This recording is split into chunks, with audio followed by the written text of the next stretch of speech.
Hello everyone, welcome to Envirotrics. मैं हूं doctor Savita कलशन और आज के इस वीडियो में हम बात करने वाले हैं पार्ट 31 ऑफ PYQ सीरीज़, जिसमें हम कवर करेंगे यूनिट 6। तो चलिए देखते हैं क्वेश्चन नंबर 1, जिसमें आपको असर्शन और रीज़न दे रखे हैं। The acid rain lower the fertility of soil. Yes, exactly. Acid rain जो है वो क्या करती है, लो कर देती है फर्टिलिटी ऑफ सॉइल को।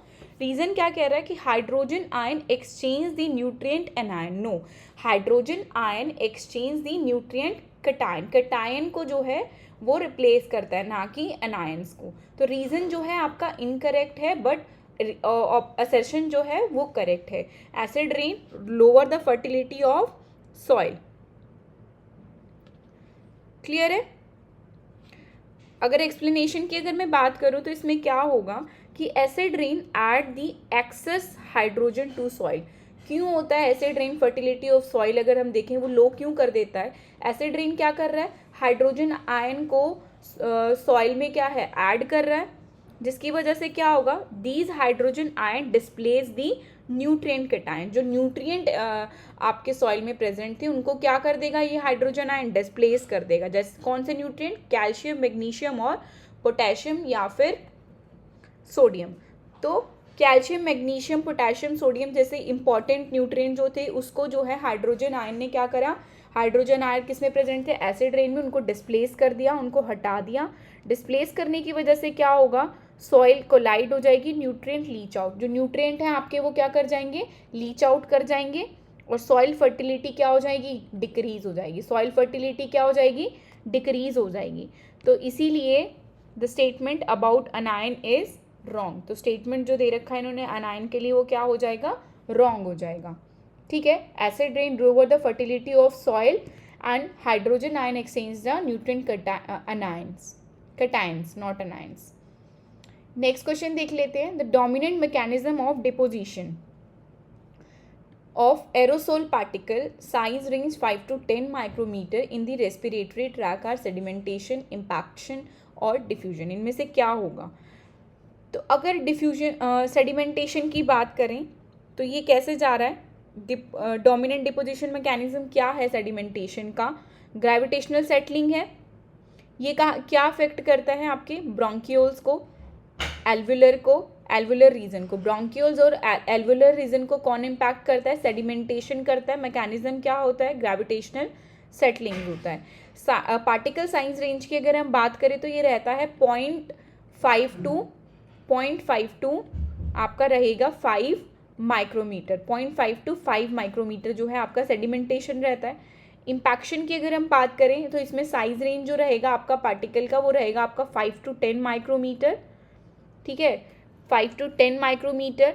और ये क्या करता है, आपके अपर एयरवेज को इम्पैक्ट करता है, अपर एयरवेज को ब्लॉक कर देता है इम्पैक्शन। ठीक है। पार्टिकल साइज रेंज कितना रहता है, 5 to 10 micrometer.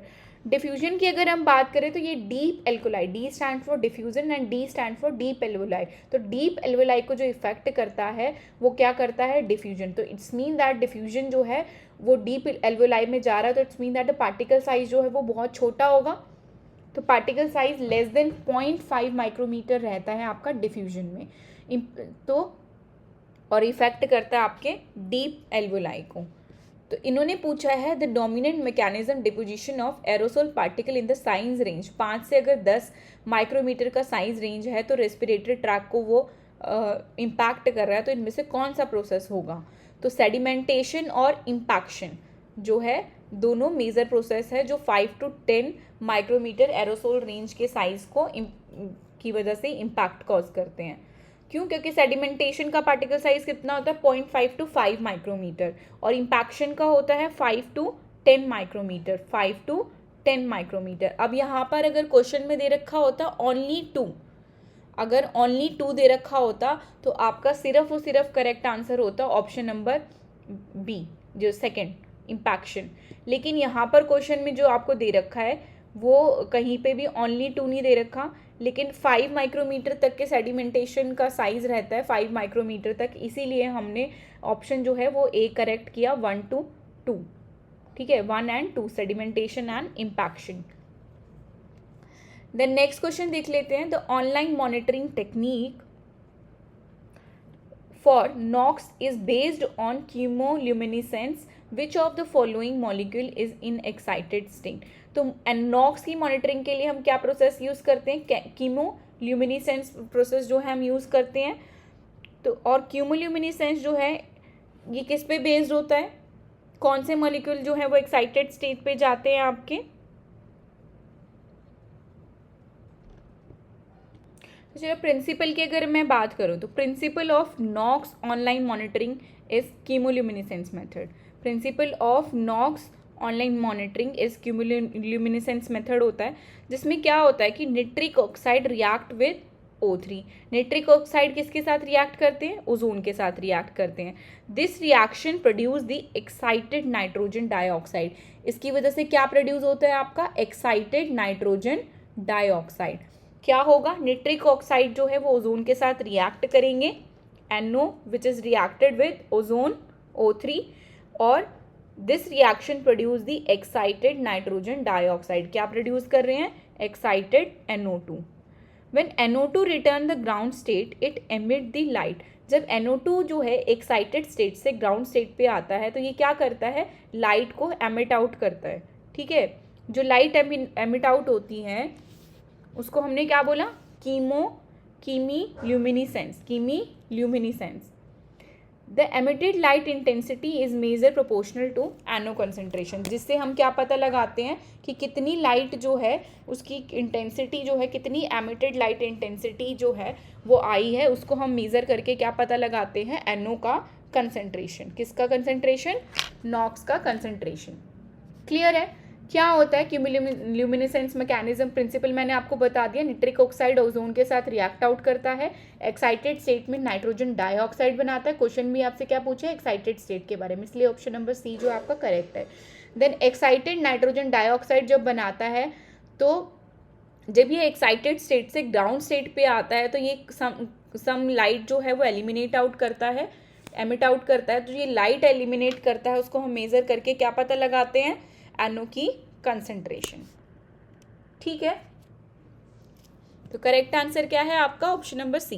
Then next question देख लेते हैं। According to the IS 3307 1965 the maximum limit of chloride express in waste water in discharge on land of irrigation purpose. Irrigation purpose के लिए एक्सेप्टेबल लिमिट कितनी है क्लोराइड की परमिजिबल लिमिट कितना है फॉर द इरीगेशन पर्पस, तो वो है आपकी 600 mg पर लीटर। क्या है, 600 mg पर लीटर। नेक्स्ट क्वेश्चन देख लेते हैं। The pH of dust free and unpolluted rain water of 5.6 due to the dissolution of. pH of dust free unpolluted rain water क्या रहेगा आपका, मैकेनिज्म क्या होता है। The pH of dust free and unpolluted rainwater is 5.6। Normal rain water का pH कितना होता है, 5.6 होता है, due to dissolution of carbon dioxide, that is due to dissolution of carbon dioxide in water.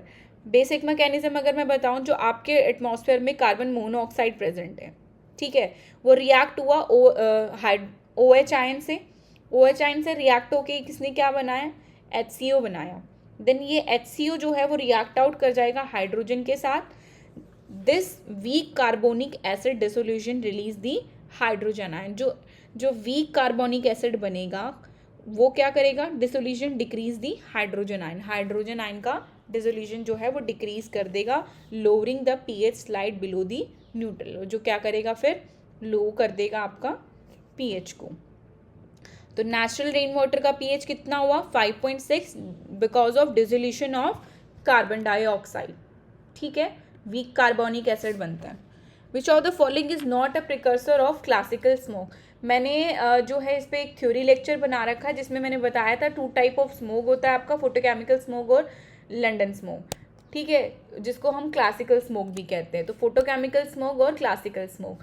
तो क्लासिकल स्मोक जो है आपका वो कब फॉर्म होता है, विंटर्स कंडीशन में फॉर्म होता है, जब सनलाइट का प्रेजेंस नहीं रहेगा आपका, ठीक है, कम रहता है, फॉगी कंडीशन रहती है, जब जो है आपका क्लासिकल स्मोक बनता है।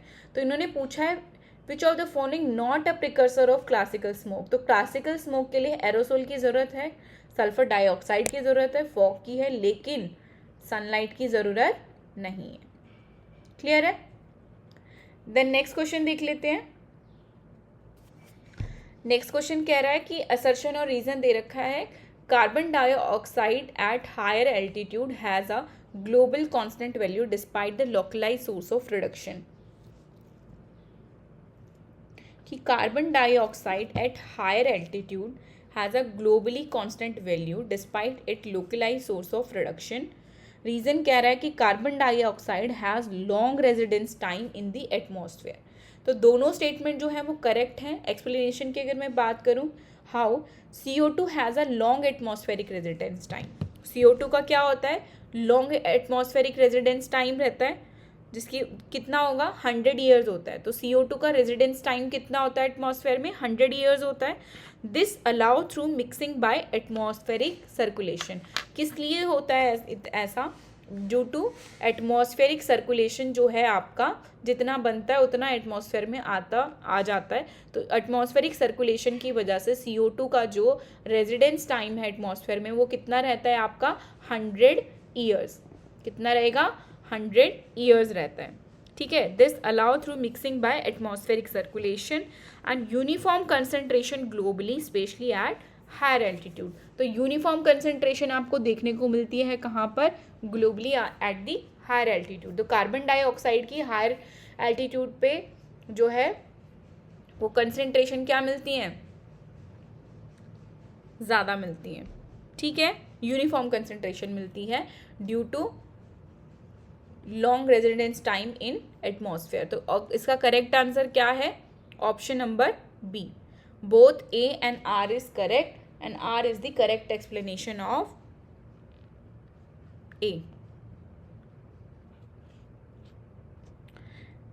Then next हम बात कर लेते हैं सेल्फ प्योरिफिकेशन। क्वेश्चन नंबर 120 की, self purification of running stream may be due to. तो self purification in running stream किसकी वजह से होता है?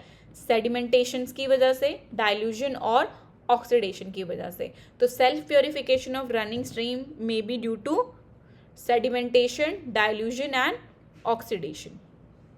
क्लियर है? लास्ट क्वेश्चन में हमने CO2 की हमने बात की थी रेजिडेंस टाइम की। तो CO2 का रेजिडेंस टाइम 100 ईयर्स होता है। मीथेन का रेजिडेंस टाइम कितना होता है? मीथेन का जो रेजिडेंस टाइम है वो है आपका 12 ईयर, 12 साल। और नाइट्रस ऑक्साइड का रेजिडेंस टाइम जो है वह है आपका 114 साल, 114 ईयर्स। ठीक है, 114 साल आपका नाइट्रस ऑक्साइड का रेजिडेंस टाइम है। CFCs की अगर हम बात करें तो उसका रेजिडेंस टाइम जो है वो 100 से 500 साल है। कितना? 100 से 500 साल। एटमॉस्फेरिक ओजोन की बात करें तो उसका रेजिडेंस टाइम कितना रहता है आपका? वीक्स। ठीक है, कुछ हफ्तों के लिए। वाटर वेपर का residence time days to week. ठीक है, डेज टू वीक। तो ये इंपॉर्टेंट इसलिए है क्योंकि आपसे कई बार क्वेश्चन में जो है PYQs में इस तरीके के क्वेश्चन पूछे जाते हैं। अभी रिसेंटली CPCB का साइंटिस्ट बी का जो एग्ज़ाम हुआ था उसमें इस तरीके का क्वेश्चन पूछ रखा था कि कार्बन डाइऑक्साइड का रेजिडेंस टाइम, उससे असर्शन और रीज़न पूछा गया था उसमें कि CO2 का कितना रहेगा? 100 ईयर, मीथेन का 12 ईयर, नाइट्रस ऑक्साइड का 114 साल और CFCs का 100 to 500 ईयर, एटमॉस्फेरिक ओजोन का वीक्स और वाटर वेपर का डेज टू वीक। और मीथेन जो है शॉर्टर लाइफ टाइम है बट 25 टाइम मोर पोटेंट है एज कंपेयर टू CO। तो पोटेंशियल अगर हम देखें, ठीक है, पोटेंशियल अगर हम देखें मीथेन का, लाइफ टाइम तो उसका शॉर्टर है लेकिन उसका पोटेंशियल जो है मीथेन का वो 25 टाइम हायर है एज कंपेयर टू CO2। ठीक है, 25 time higher as compare to CO2। आज के लिए इतना ही। अगर वीडियो पसंद आए तो please like, share, subscribe and comment ज़रूर करें। Thank you so much.